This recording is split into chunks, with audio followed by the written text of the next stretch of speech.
Hello, everybody. It's Damon yet again with another video. And since it's the Oscar night, I thought that would rank basically, I could rank about the Oscar snubs or I call about other things related to the Oscars. But I thought, I already, my first video, I thought my very first video on this channel was about the top 50 movie bad guys. And I thought this time I'll do the top 50 movie heroes, heroine, or good guys in that case. However, one spot is only for one movie or series. I cannot pick several in different spots. So if let's say number 13 would be, let's say I'm just riffing, would be basically Stephen Hiller, Will Smith's character from Independence Day.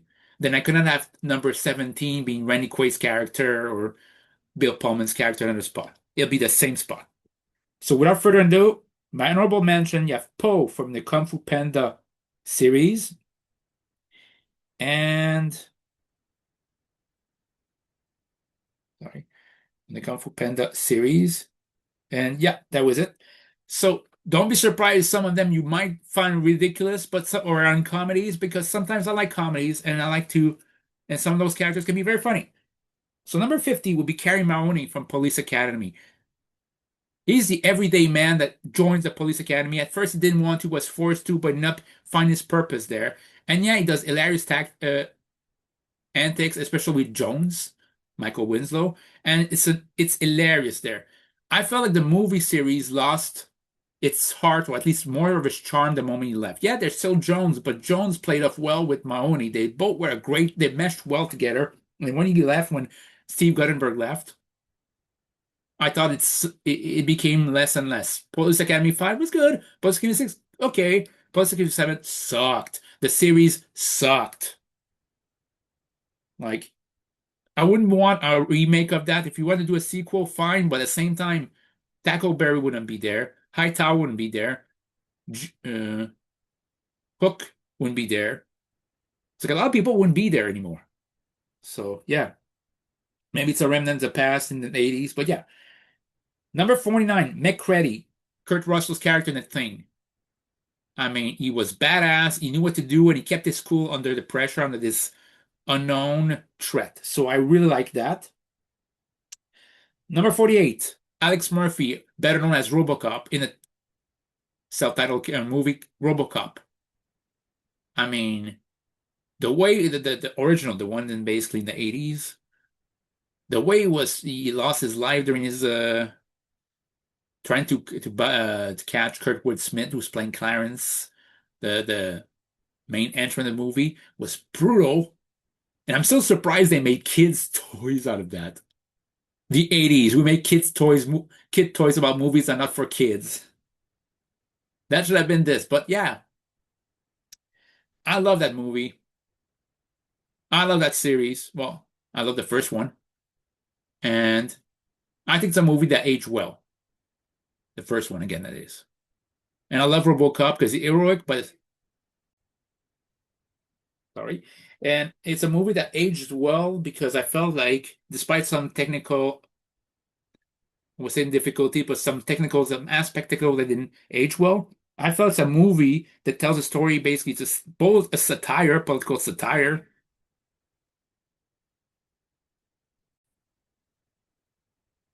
Sorry. Uh,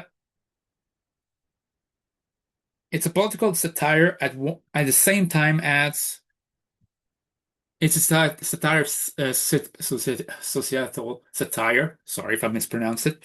And yeah, and I think the first movie nailed it right. Second movie, I'm not sure if it's the same director, but again, I once said in one of the videos of Anti-Nostalgia Rant that basically, I mean, from Batman and RoboCop, the two similarities that the main lead left after two movies, and they never bothered coming back to finish a series because they knew it was heading downhill. It wasn't a fault of the main character, the main actor, because they knew it was going downhill.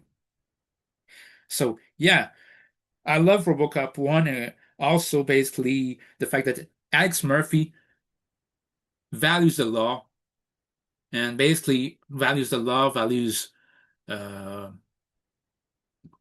I would say this, values life, he values humanity, despite losing is due to basically becoming a robot who's a cop.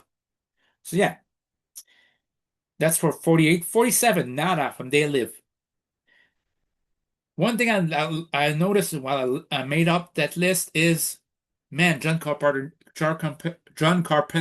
knows how to create great, compelling protagonists, not just antagonists, but protagonists. Nada, played by late great Roddy Piper. I mean, he's distrustful from everybody, and we don't know that much about him, and you don't need to.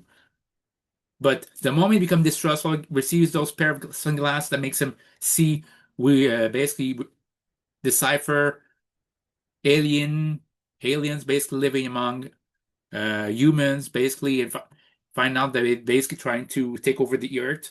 I thought it was very, very good. That's a movie, basically an invasion movie done well. And the way it was done, it didn't have to be. It could have been just cheesy. And it's still cheesy, but it didn't have to be that well done. And was basically setting up a mood of paranoia and the same time of unease and uncertainty. And it did this job well. And Nada was badass, but at the same time held his own, but was sympathetic and basically tried to help as much others to join his cause. So that's for 47. 46, again, I said comedies, the American Pie group. And here's the reason why. You'll laugh. The first one, they all want to do one thing. And I'll include Stifler in that. But the more and more it goes on, the more and more all those characters have their own arcs.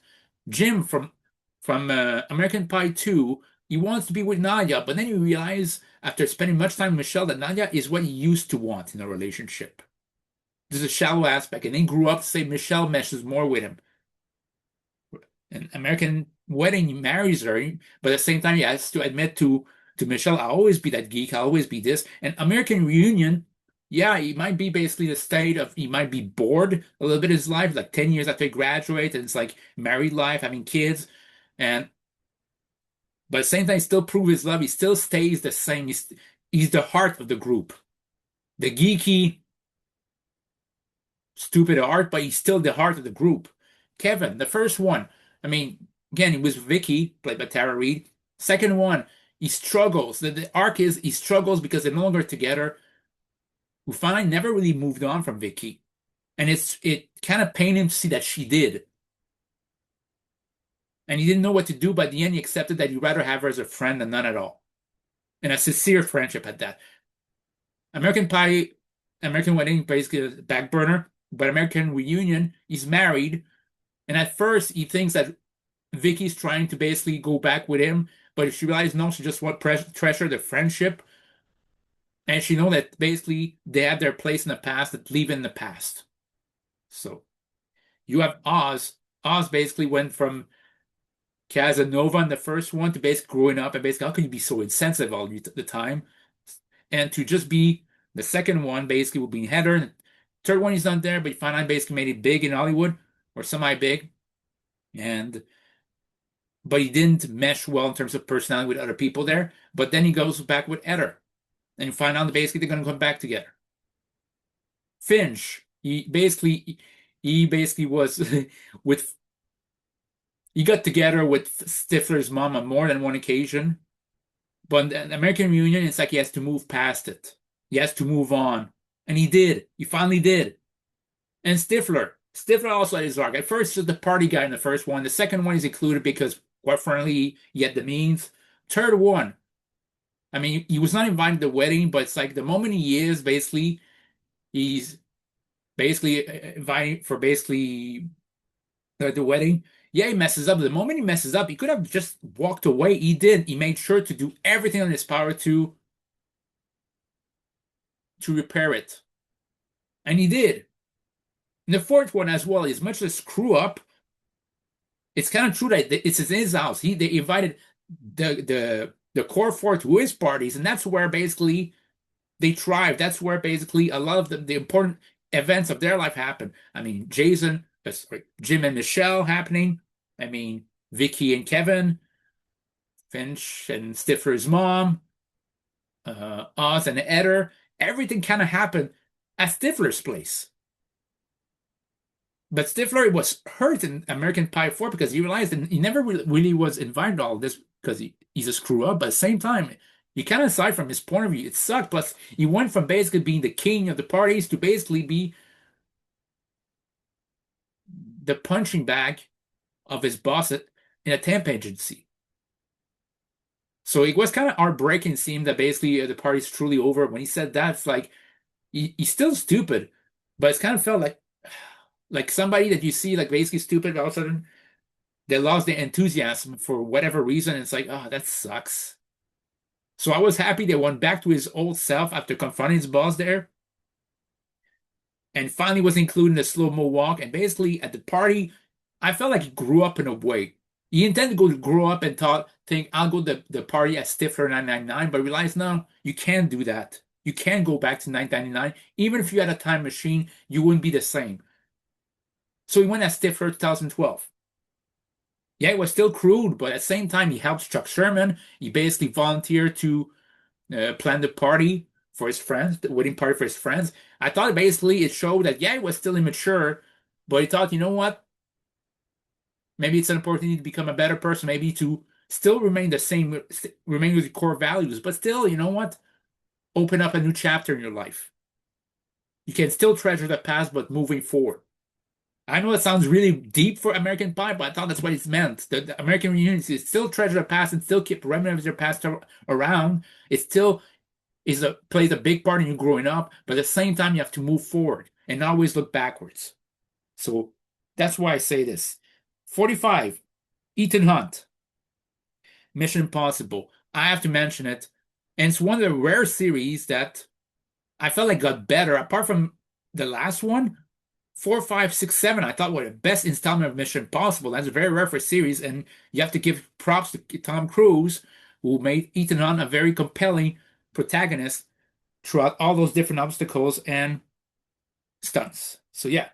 Number 44, Dom Cobb from Inception. We don't know that much of Dom Cobb, but the way he's played by Leonardo DiCaprio adds so much depth to his character, and he's really doing all this iced to finally go back to America to see his kids again. And the ending, the ambiguous ending, I thought worked best for that movie. So yeah, number 43 from the Blade trilogy, Blade. Let's be honest, Wesley Snipes is the only Blade I like. I mean, nothing against anybody else, but it's like, I mean, Sticky Fingers tried to do Blade, but didn't work. Wesley Snipes as Blade worked.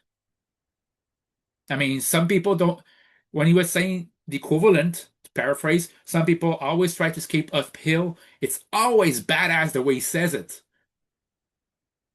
It's like, in some other actor or some other movie, it wouldn't make sense, it would be laughable, but him made it badass. And yeah, the Blade 1 movie, I mean, the special effects really aged badly. I'll be honest with you. Blade 2, to me, is my favorite Blade, and this one didn't age at all. And I love the character. He's badass, but he needs to be. But at the same time, he's loyal to a fault with Chris Christopherson's character, with Norman Reed's character. Yeah, Daryl Dixon is the second one, and he was loyal to him until he got betrayed. He was always loyal in a way. So I really like that.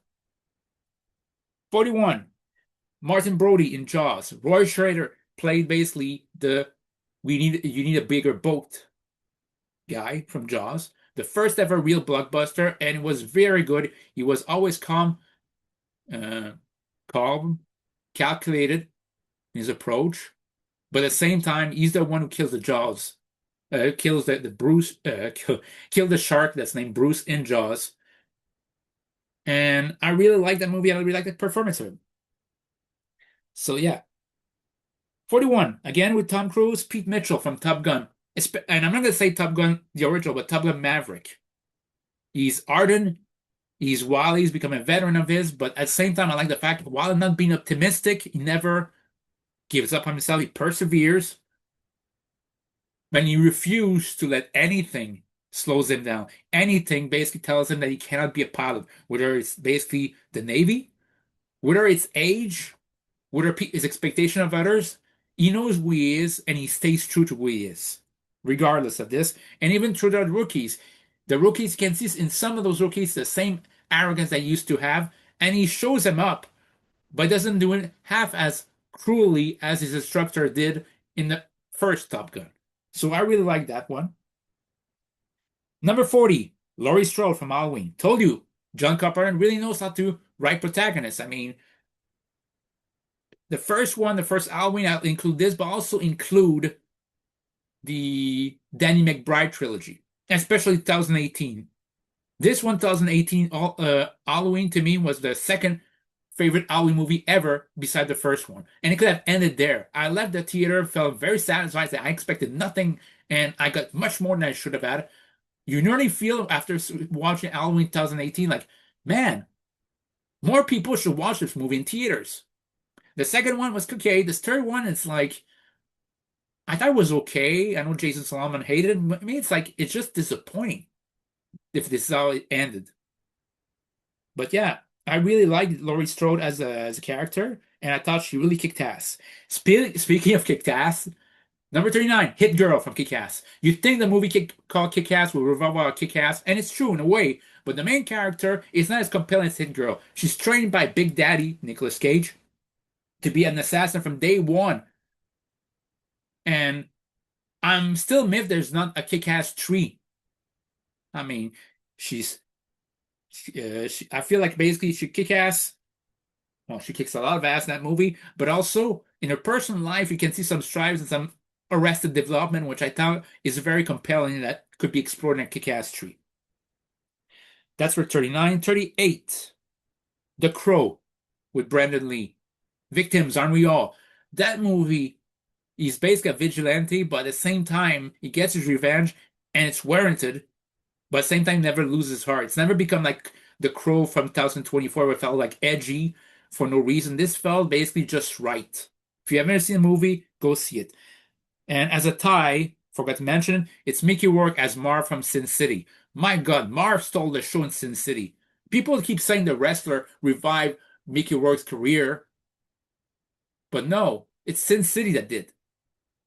In fact, he had four big movies in his revival. You had Sin City, can I ever say Domino, basically 2020, 2005. Sin City, you had The Wrestler, you had Iron Man 2, and you had Expendables 1. And it's like afterwards, he went back to obscurity because he couldn't keep his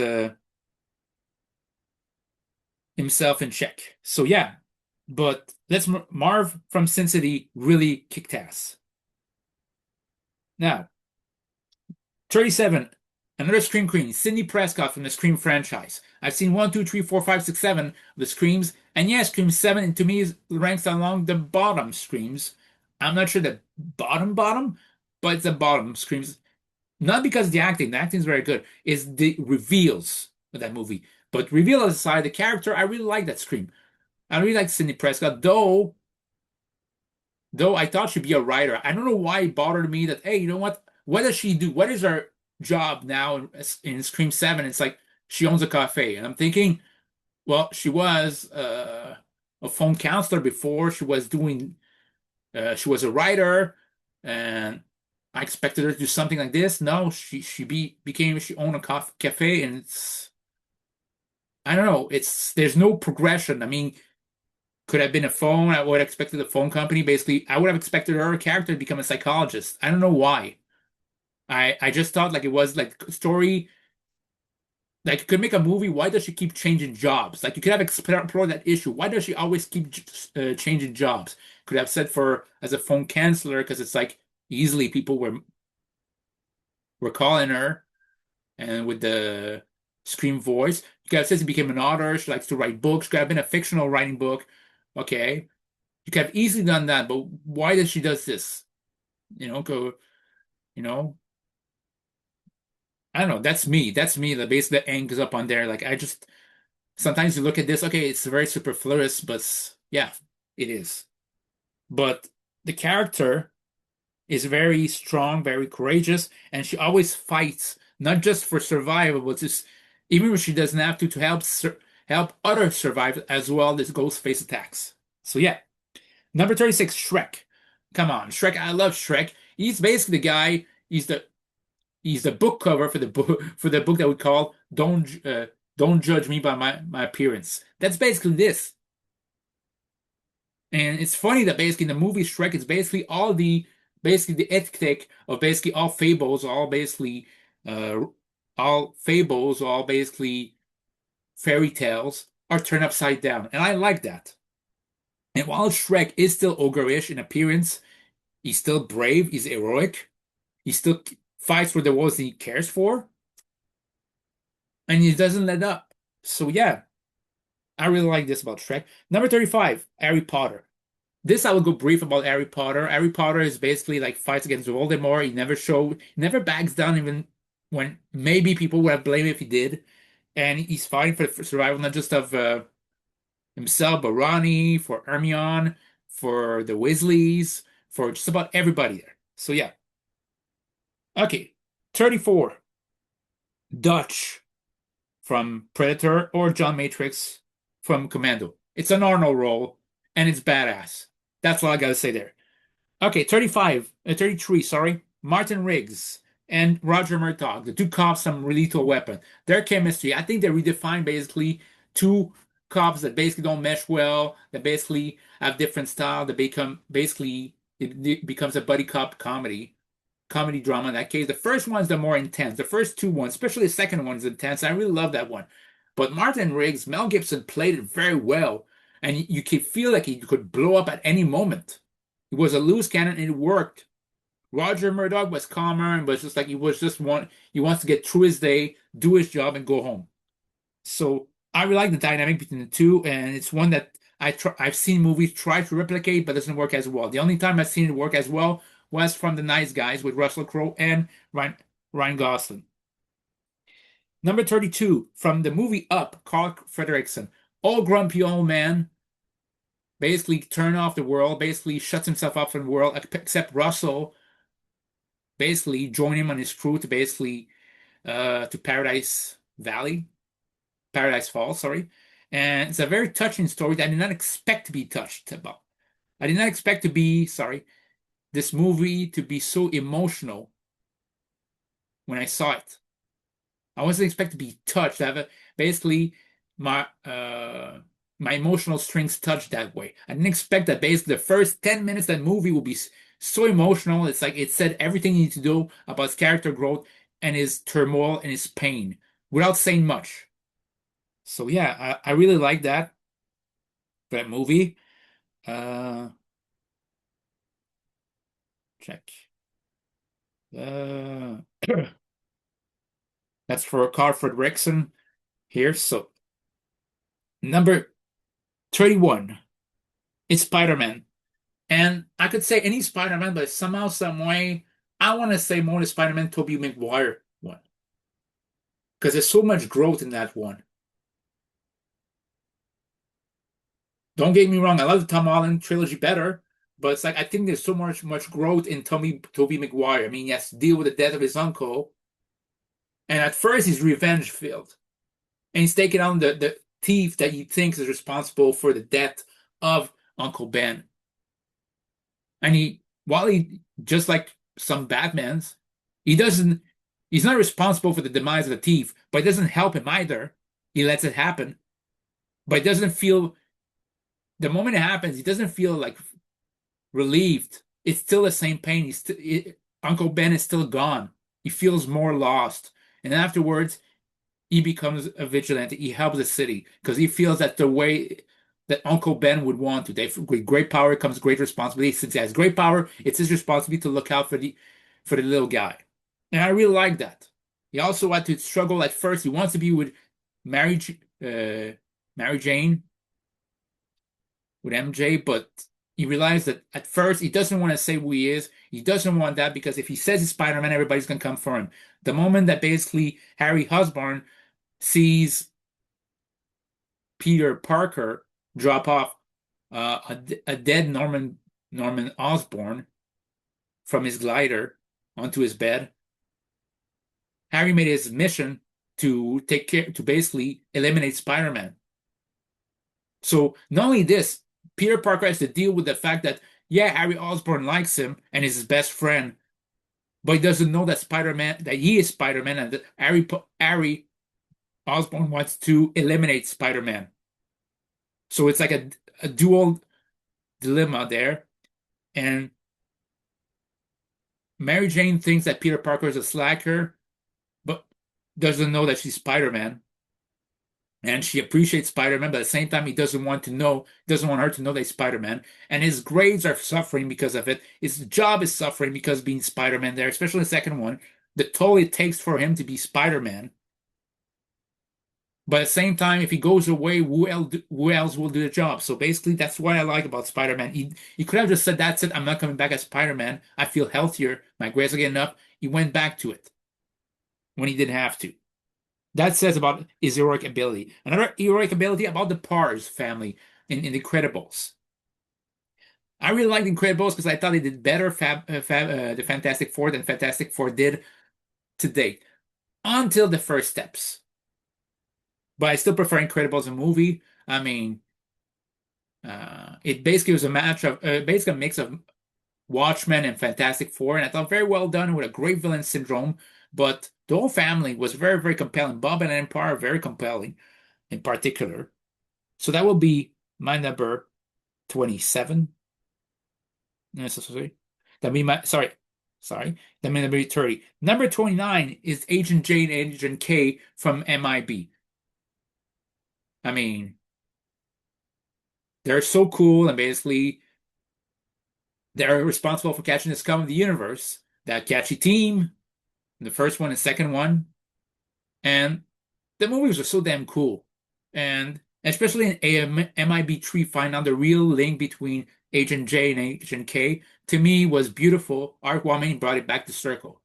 So yeah, the series finished and it was a very good series, and I really like those two characters.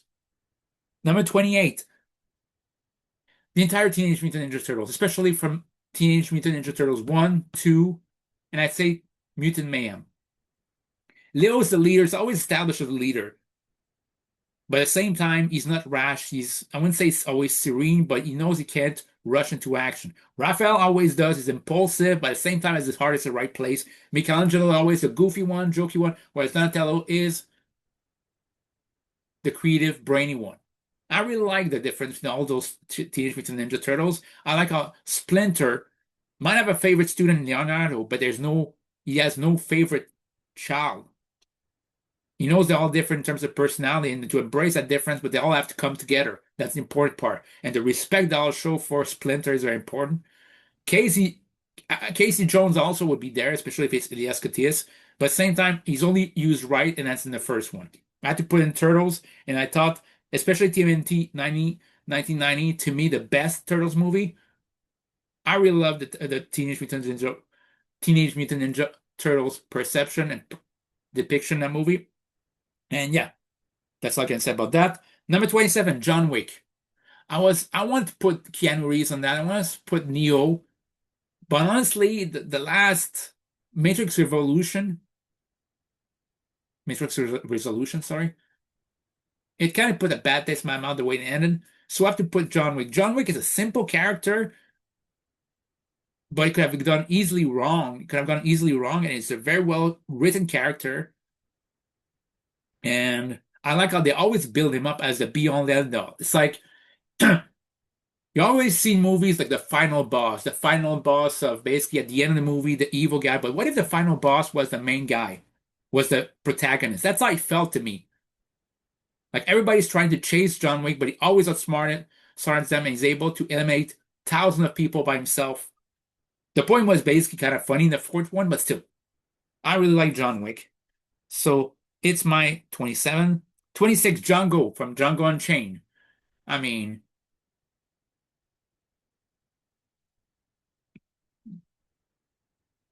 what can I say about that movie? I mean, he took care, basically made sure to deliver his promise. He rescued Brumilda at the end while honoring his friend Dr. Schultz.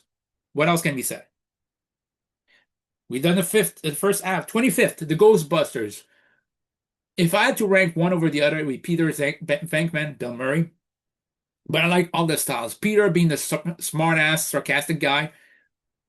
Spengler being the intellectual and basically not socially, I would say, socially skilled. Uh, Ray as basically the childlike prodigy, and Winston was the everyday guy. So yeah, The only thing I don't like, for example, this Ghostbusters 2 is how limited Winston is. You don't see him as much, and for no reason sometimes. And I like how they basically redeemed that in Ghostbusters Afterlife by making him basically got his doctorate in finance, basically finance the Ghostbusters. I really like that. And but I like that this Ghostbusters, they like to take care of basically they ain't no scared of any ghosts, but they have different personalities and there's a great chemistry with all the leads. And it's like you're sympathetic with this. And when they mess with Walter Peck, you could see Walter Peck's point of view, but the arrogance then he comes up, like the arrogance, in which case he tried to basically to downplay anything that the Ghostbusters do over a field in which case they have experience and him does not. Makes it very satisfying when they bring him down. So yeah, that's 25. 24 is James Bond. What else can I say about James Bond? Suave, smart ass, can take down people. How many movies did it last? Enough said. 23, Forrest Gump. Tom Hanks has some great characters, and some of the only Tom Hanks character I put on that list. And yeah, uh, it's a person who triumphs over different kind of adversity, whether it's physical, whether it's the fact that he's not the smartest person there is, and he still succeeds, and he always perseveres, always looks at the bright side. That's inspirational, and I really like that movie. Was it the best of 1994? Maybe not. I still maintain Forrest Gump deserved to win for Best Actor. Number 22, Jason Bourne. Jason Bourne walked so that John Wick could fly. Or should I say, James Bond had to walk before Jason Bourne had to run. So, and so that John Wick could fly. Because at the time, Matt Damon was doing more dramas. That really, it basically kickstarted him as an action star, being in the Jason Bourne trilogy or quadrilogy now, and especially in the last one, the Bourne Ultimatum. That was a damn good movie, and Jason Bourne kicked all sorts of ass in that movie. So yeah, Jason Bourne to be there. Number 24, first, Axel Foley, Beverly Hills Cop. My favorite series of movie from Eddie Murphy. So I'm one of the few person who I'll be honest, my favorite Beverly Hills Cop movie is the second one. That's my first. And the first one will be number two. And number three, a close number three is Axel Foley, the 2024 movie, which I felt deserved a theatrical release. And I like the fact that even the trailer kind of made fun of the third one. But yeah, he's always smart, alecky, loyal to his friends, and stays true to his roots, but at the same time will get, despite the fact that they say he's reckless, he's reckless, but in a way he's reckless to enforce the law to the deepest depth of the law. That's the thing that's hilarious. He's a walking contradiction. He's reckless, but he enforces the law to the minute detail, whereas other cops wouldn't in that movie, in that universe. So I really like about this, and I love the chemistry with him and Billy and Taggart. Yeah, I love that chemistry. And honestly, the fourth one is a great way to end things. I thought that if he wanted to end the series, he did. So I really like that. Now, number 20, The Bride from Kill Bill. My favorite protagonist of a Quentin Tarantino movie. I mean, it's a revenge story, very simple, but the way she cuts across all obstacles, again, could have called it quits, didn't. And Evan welcomes if the daughter of one of her former colleague wants to extract revenge. Not only she welcomes it, she understands it. She will not back away from it. And that says something about characters. Like she's just constancy. So yeah, I really like that in the character. That's number 20. Number 19. What was my number 19? Tony Stark, Iron Man. What can I say? Robert Downey Jr. really knows how to play Tony Stark and to give him some sympathy. especially the first one. The first one is still to me one of my favorite Marvel movies ever. Scratch that, one of my favorite superhero movies ever. Robert Downey Jr., check. Jeff Bridges, check. Samuel Jackson, check. Great acting, check. Great action, check. Witty, actually witty, not trying to be funny, but not. Actually witty quips that lead to somewhere, check. Knows how to let something breathe, check. Very good movie, damn good performance from Robert Downey Jr. But just like I said from Mickey Rourke, people said that this movie revived Robert Downey Jr.'s career. No, it propelled him back in the mainstream. That it did. But what revived his career was Kiss Bang Bang. But still, as Tony Stark, I thought he played it perfectly. I can't imagine somebody else doing Tony Stark now. Played it with some dignity, played some greatness, and yeah, that's Robert Downey Jr. for you. Number 18, good Will Hunting from Good Will Hunting. Matt Damon's to me his definitive role. Damn good movie, and he made somebody who could have been sympathetic in some eyes, very sympathetic because you start to understand his trauma, his drama as well, and it's a very well done drama if you haven't watched it. Number 70. These guys you'll know. It's Woody and Buzz Lightyear. The chemistry between those two in the Toy Story movies is great. And the quintessential Pixar characters. And you can see why. Great chemistry with both of them. And Tom Hanks, like I said, knows how to play great characters. So yeah, that's for number 19. Number 17. Speaking of Tom Hanks. Number 16, Andrew Beckett in Philadelphia. His first Oscar for that role, and this movie can be very sad. Can be very sad, but the performance of Tom Hanks as Andrew Beckett is phenomenal in that movie. You feel for him. He's ostracized by the outside world. Apart from a few others, like basically you could see he was discriminated against with his former firm, sorry. And even the lawyer that represents him at first does not want him, does not want to represent him. He's only after a while they felt compelled to do so. So it's a very powerful story, but at the same time, he's still shown as to have flaws. Like he wasn't faithful to his partner. So yes, he's not faithful. I'll say this, wasn't faithful. He was a bit too stubborn at times. Like he was still have some faults, was a human being, but at the same time was still triumphant that basically believed in the law. Basically believed that he was a lawyer, he practiced because he believed that one day they'll make a good call and the society will be a better place, and that's why he does what he does.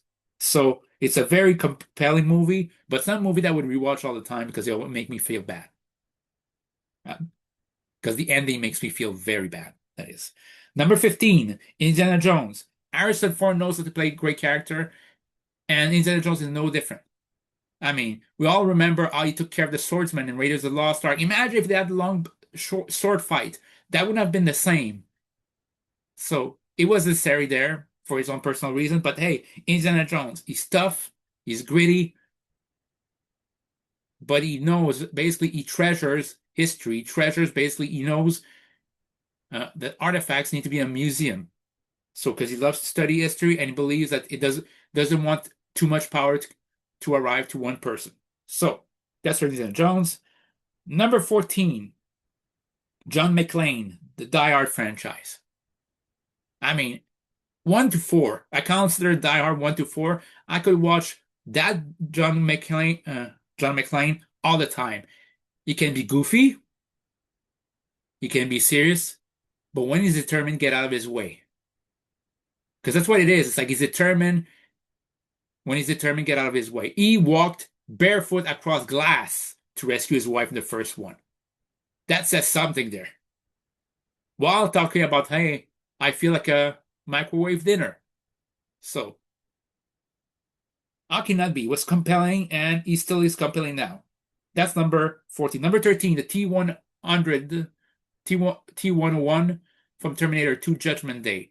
A machine. Arnold in his definitive role plays a machine, and you would think would not be emotional, but it becomes very emotional because it's at first you think he's going to be the bad guy because there was a bad guy in the first one, but this time the roles change. He's a good guy helping Sarah. And in a way, he's kind of a conscious of a future John Connor and tries to help. He helps the current John Connor and Sarah Connor to escape the T-1000, escape Judgment Day. But at the same time, he's the parental figure that John never had. But he cannot stay after the mission. It's very emotional, and you feel for all of this. I mean, to me, Terminator 2 was the peak of Terminator. It could have just ended there. Or Terminator Salvation just focus on the war afterwards. But that's I can't say what you want. You can say what you want. I feel like Arnold should have been nominated there. I feel like Linda Hamilton should have been nominated. Why not? I didn't say they should have won. I didn't say that. I know because on a movie on that list might deserve that win. That my list right now, but it's like they should have been nominated for Oscars. So that's number 13 from a movie in the same vein that has been nominated the Oscars about Sigourney Weaver as Ellen Ripley in Aliens. The first one, she was more insecure, and you think because, hey, John Hurt was basically the first mention, you think basically she's just gonna be one of the crew gonna get eliminated, like in the beginning, maybe in the second third of the movie. No, she's a sole survivor on the Nostromo in the first one. In the second one, she's the badass. The Errant badass who's distrustful of any androids. Little does she know that the bishop there is an android and actually is a good android that she helped. And she tries to help Newt, as well as Colonel Hicks. And damn passionate movie. The best Alien movie by far. And that says something because the first one was very good. And she was nominated for Best Actress for that movie, and you could see why, because she was dedicated not just on saving herself, but also making sure nobody comes to contact with aliens. And the aspect that I also was touching was knowing that, hey, she had a daughter during the time she was in basically sleeping due to space sleep. She had a daughter, and the daughter died before she could wake up, before Ellen Ripley could wake up. So it was kind of some trauma to deal, not just being basically her near-death experience in Nostromo, the fact she lost her daughter as well. And that's the reason why she cares so much about rescuing Newt. And to me,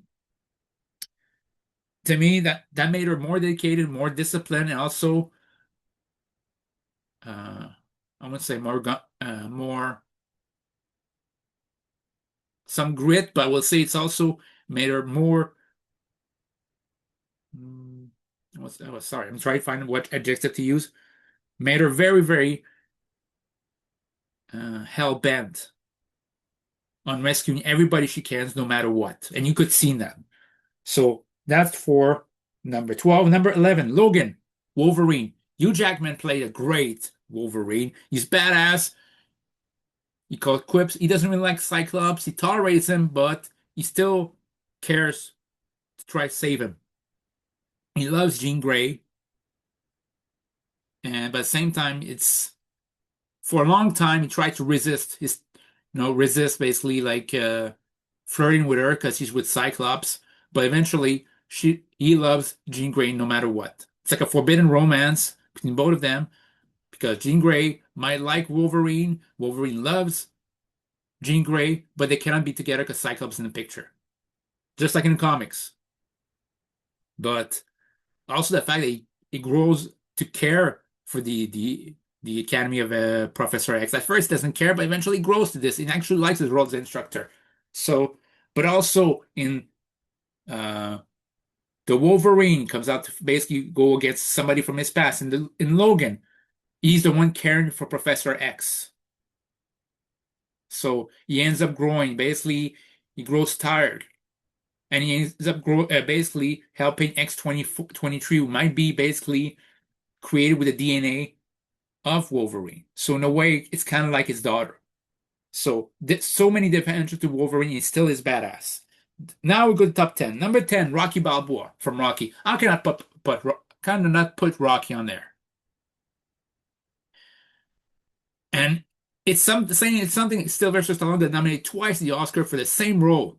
Rocky in Rocky, the first one, Rocky in Creed 2015. That says something, you know? He might not be the brightest person, but he's a person who never gives up, who never backs down, not just from a fight, but from obstacles. As he would say, life sometimes will hit harder than everybody else. Life would punch your knees and will keep you there if you let it. It's how you take the hits and keep moving forward. That's his philosophy in life. Keeps the hit and keeps moving forward. In the first one, he didn't want to win the fight. He didn't know. He thought he couldn't beat Apollo Creed, but he wanted to go the distance, and that's what he did. Technically, he lost the fight, but nobody knows this, including Apollo. Apollo was angry about that. Nobody notices because Rocky went the distance. He proved his point. He proved his point. It's just not about anybody. He is deserving of that. It's proving to himself he deserved. That's it. He wasn't. He might have been ended that opportunity, but at the end, he deserved it. And that's the point. Knowing that, say to yourself that it's a character saying to himself at the end, I deserve this success. In Rocky 2, he realized he deserved not just to compete for the world title, he should be world champion. Again, he didn't ask for this challenge. He was given it because Apollo wouldn't take no. Basically, Apollo was basically insulted, berated because he couldn't beat some bum. And basically, Apollo felt like he had no choice but to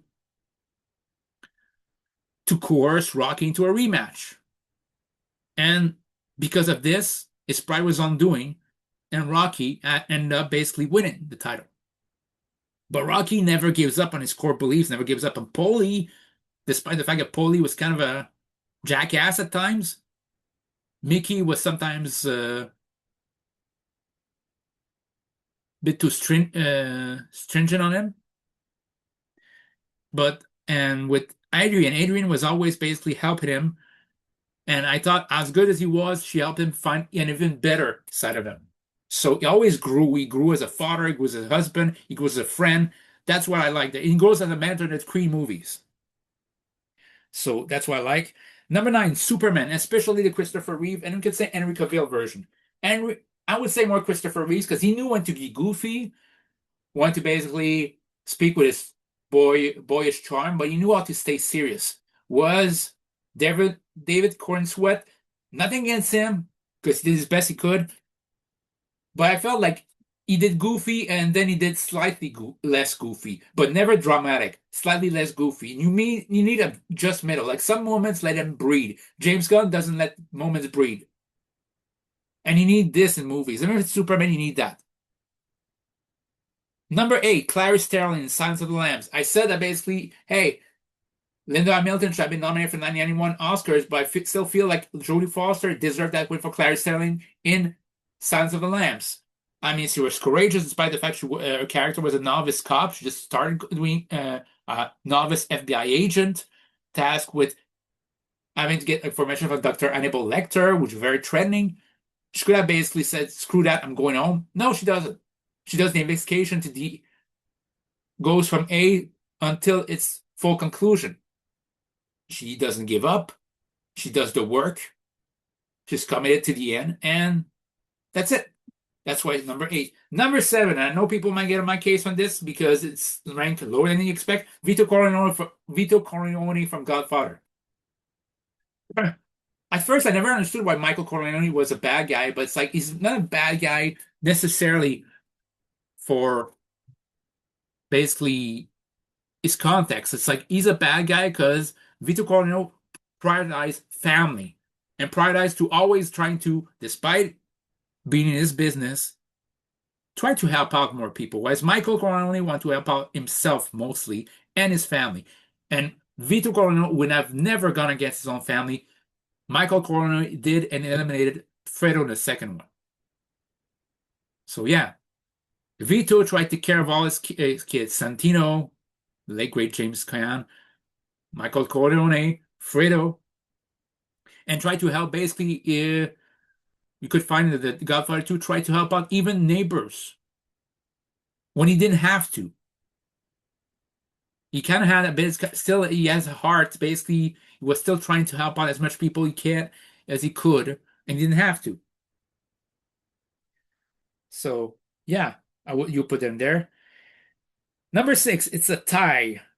Han Solo and Luke Skywalker from Star Wars. Just again, I said Harrison Ford knew how to play great good guys. He did there, but I couldn't rank him one, and I couldn't want to say Luke Skywalker as well, so I put him as a tie. But they're so well known that I don't have to really explain. Han Solo is so damn cool. I mean, Han took care of Greedo first, and when somebody says "I love you" and you say "I know," it's so badass. So yeah, and Luke Skywalker might have been blender more if you ask me who is the blender of the two, but still the archetype of the hero, the main character, and he has his own journey there. He's not great at first at being a Jedi. In fact, kind of sucked. But his journey through Return of the Jedi, he becomes a more experienced Jedi, and basically he's able to defeat his father there. So yeah, that's why it's number five. Number four, ranked again. People will be surprised it's that low. Batman. He's number four. Chris, particularly the Tim Burton and Chris Nolan versions. Michael Keaton as Batman was one of the casting basically that drove people nuts back in the day, and I don't know why they wanted a petition to get him out of that casting. And we found out that basically right now he's the Batman that people remember the most.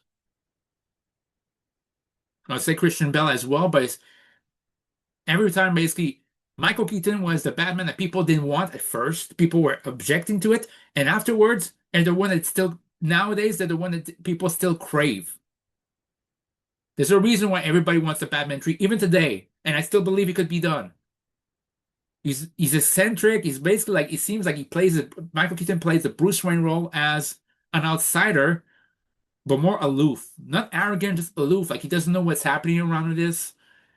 He seems like he doesn't know where up is down, up left is right. He seems like he's playing that role, but he's not. He's just playing an aloof Bruce Wayne to fool people. But at the same time, he's brooding and he kind of lives to be Batman. When nobody's around, that's what he does. And Alfred is basically, in those movies, you can see him basically very fatherly toward him. But whether it's Michael Gough, the late great Michael Gough as Alfred, or the great Sir Michael Caine as Batman, or the Sir Michael Caine as Alfred, or Michael Gough as Alfred. Whereas Michael Caine or Michael Gough as Alfred, one way or another, they're both very fatherly toward Batman, and they care greatly for him, and their interaction with Batman, I thought, helps Batman grow. It's like basically Alfred, despite being the butler, does not always agree with Batman. In fact, sometimes will contradict this or criticize Bruce Wayne's decisions. And like a father figure, he doesn't want Bruce Wayne to dwell on being Batman. He wants him to move on from being Batman. That eventually Batman has to move on. You have to go on from this. As much as in comic books it doesn't happen, you also have to remind yourself that in comic books, time is finite. And in a comic book, you can allow this, but in real life, nobody could be Batman forever. That thing I mentioned, nobody could be Batman forever. Because, I mean, if you look at the movies, like the guy would barely sleeps and then barely sleep, but has to get up in the morning really early on to go to work meetings. Does it every day. Like, how does he sleep? How does he do anything? The guy would be so fatigue stricken that he couldn't be Batman. So, but the fact is, Batman fights not just because he lost his parents, but because he doesn't want somebody else to suffer the same pain that he did. And in the Nolan movies, he refused to be the executioner because to him, there's no difference. In that case, might as well just been one of the rogues gallery, and he doesn't want that. It's complexity. That's why he doesn't want to take care of the eliminated Joker, because if in his mind, he'll be the same thing. Michael Keaton's Batman didn't care, but you could basically argue and see from the point of view of the movie that it seems like the moment Batman snapped in Batman 89 was the moment he realized that Jack Napier, who is now the Joker, killed his parents. And that's when you could see he snapped. So that's how I choose to view it. Because at the beginning of the movie, beside that, he was punching people, but wasn't flat out eliminating them. But yeah, Tim Burton doesn't always respect the comics, but sometimes you can, take notes from the comics, but still doing your thing. But it's also the fact that Batman's about justice, and it's also since the Dark Knight can do some things that maybe the law cannot do this. So so I like because it's not just about the superhero, but also as Bruce Wayne, what he does when he takes off the mask, takes off the cowl. That's very important. So on and on, I could ramble off about Batman for years, 4 hours and hours. So I go up for number three, Randall Patrick McMurphy from One Flew Over the Cuckoo's Nest. Jack Nicholson's best role, and that says something. That's my favorite role of his. And he fights the authority, and he's not exactly the greatest protagonist in terms of core values. He's not. He's a slacker, he's lazy, he does this to avoid jail time. But at the same time, the moment he goes to the institution, he starts to basically grow fond of the people around this and realize that some of them, while they have their own issues, kind of are being bullied by Nurse Ratched, make them feel like they're less than, make them feel like they're less than adequate because she has a need for order, discipline, and honestly, try to feel better than the other employees. Try to feel better than the patients, especially the way how she handles Peely Babbitt. So yeah, and he rebels against this, and it's a very emotional movie. Again, another movie like I mentioned about same thing as Philadelphia. Damn good movies. One of my favorite movies ever, but I cannot watch it every year because I get sad at the end. So, but damn good movie. Now, number two, in terms of protagonists, number two.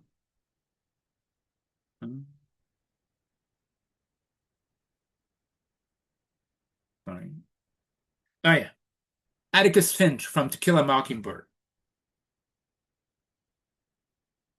You're surprised it's an older movie? It's a very good movie. Gregory Peck delivers a great movie, and it's a lawyer that always fights for justice and never lets himself basically be tempted by being a vigilante. He's always by the book, basically doing just by the book and try to teach a great example to his kids. Watch the movie, Evan. It's very good. And it introduced the late great Robert Duvall to the world of cinema when he played Boo Bradley. So yeah, very good movie. And number one has to be Andy Dufresne from Shawshank Redemption. I mean, Frank Darabont made a damn good movie there. It's a movie that maybe should have won the Oscars, that movie, because I don't recall a Tim Robbins performance as good as this one. I mean, you're sympathetic to Andy Dufresne for being jailed for a crime he never committed, but he never lost hope. He always kept in mind that he was going to get out. He was going to get out. In the end, he does get out, and you feel happy for him. And he also helps some of the fellow inmates. He befriends a lot of them, and you find out that because of his interaction, a lot of inmates there became better people because they knew him. So it's a very inspirational movie. That is a movie I love, and I could watch every year because it doesn't make me feel bad. But honestly, those are my top 50 movie good guys. What do you guys think about this? Let me know in the comments down below. I'll see you guys later.